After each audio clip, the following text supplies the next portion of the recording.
1987年，法王来台为蒋波罗僧佛爷举行荼毗大典，并应台南左正噶玛格举寺之请，协助指导台湾第一座舍利塔的建造，而后足迹遍布全台，是第一位深耕华人世界的宁玛巴掌教法王。这个说来话长，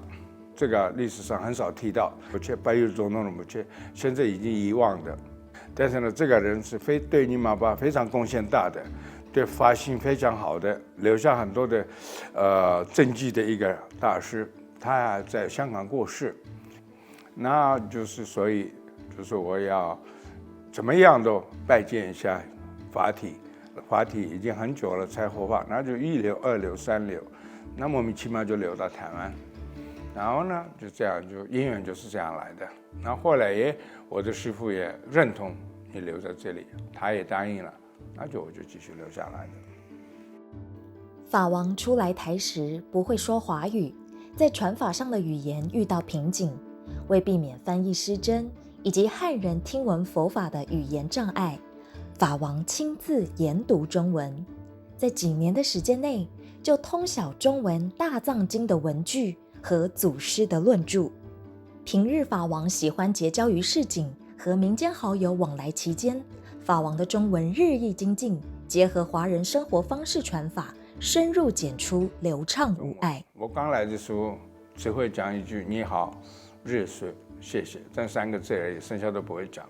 我渐渐的很多翻译的来翻译讲课，我后来渐渐的我了解一点的中文以后，我想讲的他没有达到这个目的，然后我就不上课了，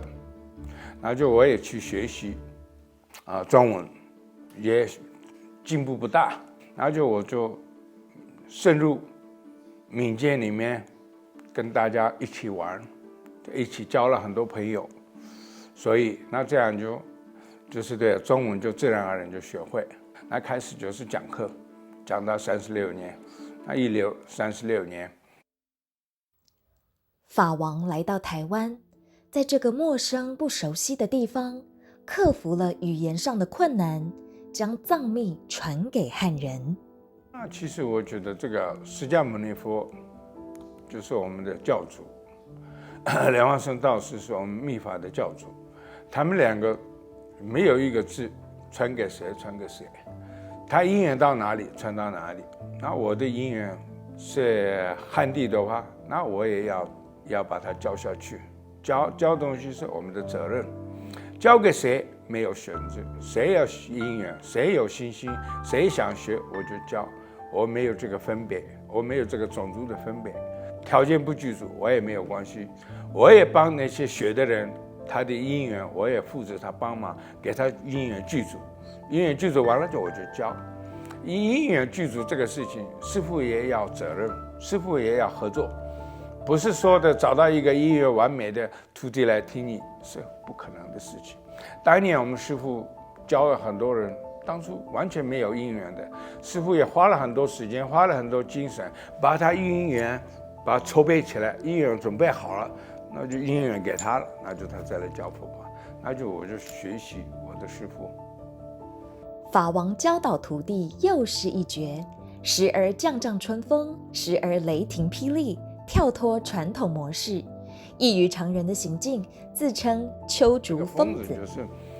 多数人不敢做的，多数人不敢讲的，我就讲了，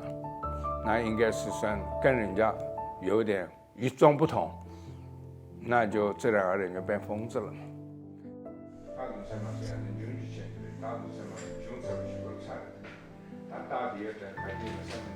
法王的教学方式与传统不同，他总是带着弟子们与一般世俗人无异的活动。现在就让我们透过弟子们的体悟，来认识宁玛巴丘竹法王的为师之道。其实师父他跟其他的师父不一样的一点，就是他不像其他师父来台湾可能办一个讲座，或者是办一个灌顶，或者是一个闭关，然后呢募了款就离开了。师父不是这样的人，他这36年来几乎就是在台湾行脚，一步一脚印在台湾教导的弟子，他这一世的转世，他最主要的目的就是弘扬大圆满的一个教法。那么，当我们要去认识这样的一个经典的时候，除了对于师父的心心以外，我们知道所有的经典的目的都是为了沟通。那师父认为，一直读藏文的法本的时候，根本完全没有办法了解经文里面的意思啊。所以说，只要他翻过的法本，他一律不会让我们去读藏文的法本，一定读中文。没有读中文的话，你没有办法随文入观，你没有办法了解它的意思，到最后只是念一些自己完全不懂的。我们有一次还念藏文的，师父当场就把这个藏文的法本就撕掉了，然后把自己的法本也撕掉。为什么？我辛辛苦苦翻译那么多法本，然后呢，你们不读，还在读藏文，那我干什么翻译呢？我为谁翻译呢？不是为我啊，都是为了你们啊。那说我们一律念的都是中文的法本，也是师父希望把大圆满汉化，那把藏传的佛教能够升值在我们华人的世界。法王的生活其实是非常简单，他的3餐都很固定，早上起来一定都会去就浇花啦、喂鸟、喂鱼，然后点烟供，然后再来就做他自己的事。那平时对人也是真的很客气、很和善，然后该教导的时候还是很严厉教导，因为他不会很马虎、随随便便，就既然要教，他就是要负责任。在开示的时候，其实也不是很正经八百做的这样讲，都只是说偶尔跟你闲聊讲个一句，就不小心就打中你的心坎了，就刚好你的问题就被解决了。所以常常就是有这样出其不意的一集。我也希望说大家也可以有机会多多亲近师父，然后接受师父的教导，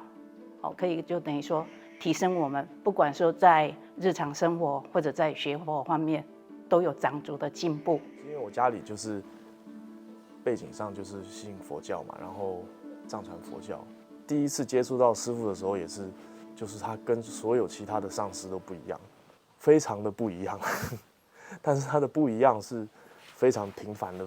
不一样。别的喇嘛或上师通常就是对我来讲就是有一个隔阂很严重的感觉，不只是因为语言讲不通，可能也是没有因缘吧。慢慢跟着师父久了，真的师父就是最直接、最赤裸的跟人相处，这样师徒关系之间尊跟卑，可是跟师父相处起来就非常的自然，就是没有一个那么大的隔阂的感觉。然后我觉得师父真的难能可贵的地方就是他做了那么多的伟大的事情，然后他的身份又是这样子，可是他真的是平凡的过每一天。看师父的作为跟生活，就让我觉得说，发现说原来佛经里面写都是真的。认识师父的时候，师父也是很喜欢喝茶嘛。我们这样跟着师父这样泡茶聊天，很像在生活之中行住坐卧的时候，你久了，然后你慢慢，师父也会讲一些。他会用很生活化的方式，其实那是佛法里面慢慢的带入。一开始我们不见得听得懂，但是慢慢跟师父耳濡目染之后，慢慢你有很多想法、观念、概念就转换了。非常感恩的是，像师父他是因材施教，潜移默化，你在不知不觉之中，你的心里就被转换掉了。在台湾30多年的深耕，法王将高深的佛法不分种族的教给了许多人。一个人要改变习性是不容易，但是呢，跟着我一起，应该快乐吧，应该很开心吧，没有不愉快的吧。我带来给他们很多的欢喜，才跟着我那么走。然后就是反正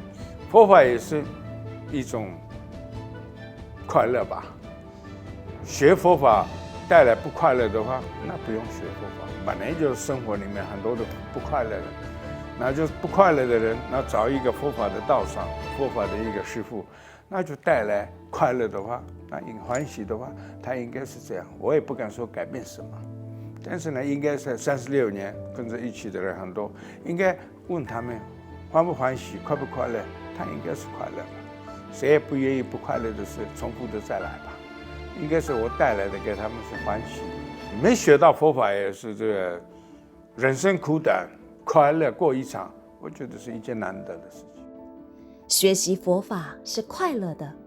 而一切的佛法都在生活中，这就是法王成就弟子的修行之路。